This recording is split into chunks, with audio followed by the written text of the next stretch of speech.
everyone. My name is Shelly, and I'm thrilled to welcome Skylar, an author whose creativity, insights, and passion for storytelling truly stand out. How are you doing today, Skylar? I'm doing well. How are you? I'm doing pretty good, and I'll be asking you a series of questions. And let's start first with the first question.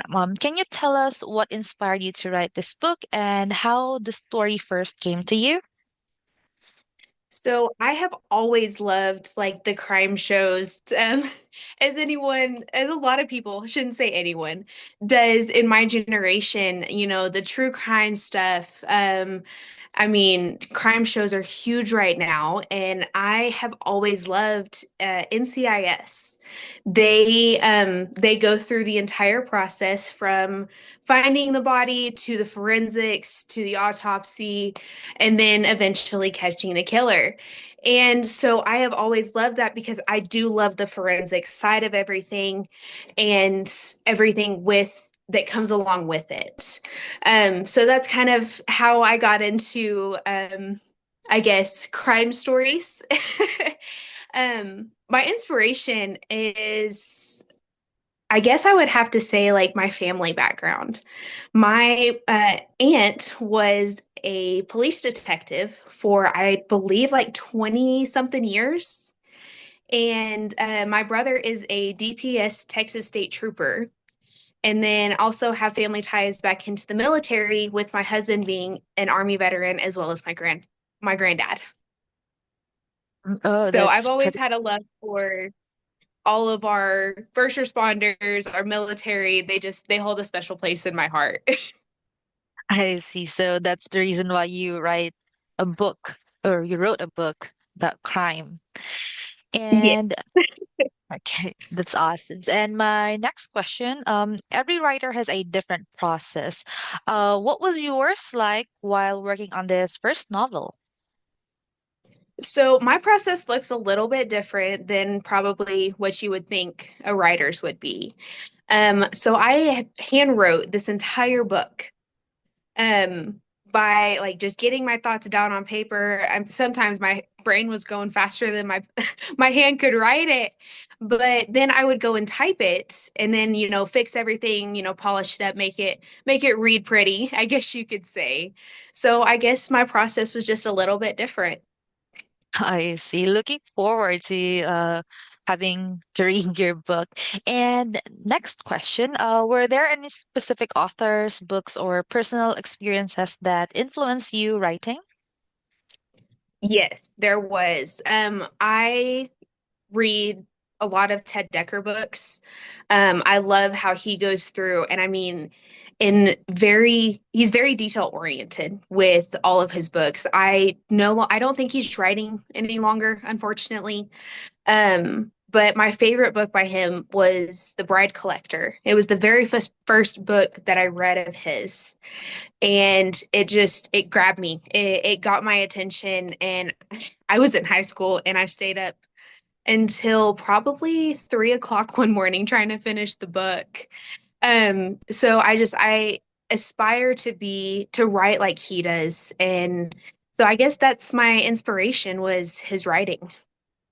I see. Awesome. So my next question, what do you hope readers feel or take away after finishing your book?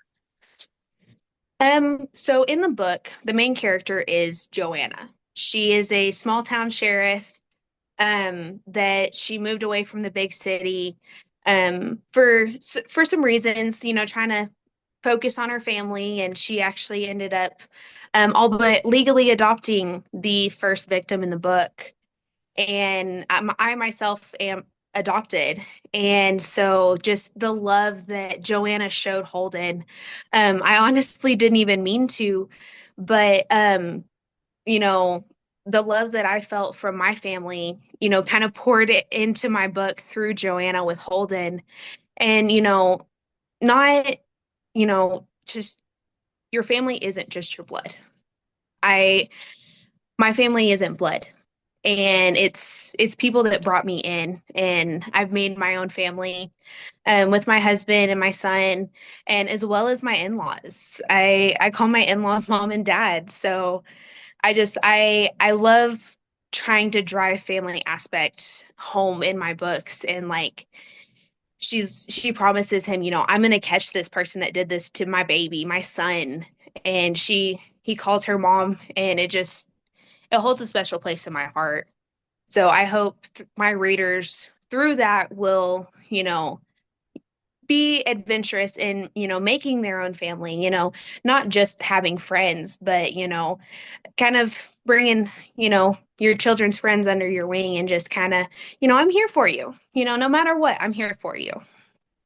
I see. So I believe that your book is made out of with love. Yes. Yes. Wonderful. And my fifth question, what part of the book was the most challenging for you to write and why? So the most challenging part of my book was chapter 5. Chapter 5 is where you do meet the killer. You kind of start understanding, why he does the things he does, why he, you know, what drove him to kill. Um, and just kind of his thinking, and, him, the reason that he does what he does. And getting in the mind of, this I guess psychologically disturbed is a good way to explain him. It was very hard for me. I can write all day long about, catching the killer, the forensics, not so much the autopsy. It's kind of a more squishy science, as we call it. But the cold hard facts with all of the forensics that's found, you get me this, I can catch your killer. I can match it to, whatever. I can write about that all day long, but when you get me in to try to write about the mind of a killer, I just can't. And I hope I portrayed it well in chapter 5, but I did my best on it. I see. So at least you did your best, and we're looking forward to have your book released. And by any chance, I forgot to ask, what is the title of your book? So my book is titled The Exorcist of I-15. I see. So the title itself is also intriguing. And Yes. before we wrap up, is there a message you'd like to share with your future audience? Perhaps something about your upcoming plans or projects? So I have already started book 2. I'm making this into a series. I don't know exactly what I'm going to call the series just yet, but as soon as I know, I will be, letting Dusty Saddle know, so that they can, let you readers know what to look for with my series. Joanna will still be in it. All of the team will still be in it, and everything. So be looking for it. Hopefully, I will be getting it out by the end of summer. See, I see. So thank you so much, and we look forward to see Joanna with her crime adventure, I must say. And thank you so much for having this interview with me, and you have a wonderful day and you stay safe always. You too. Thank you.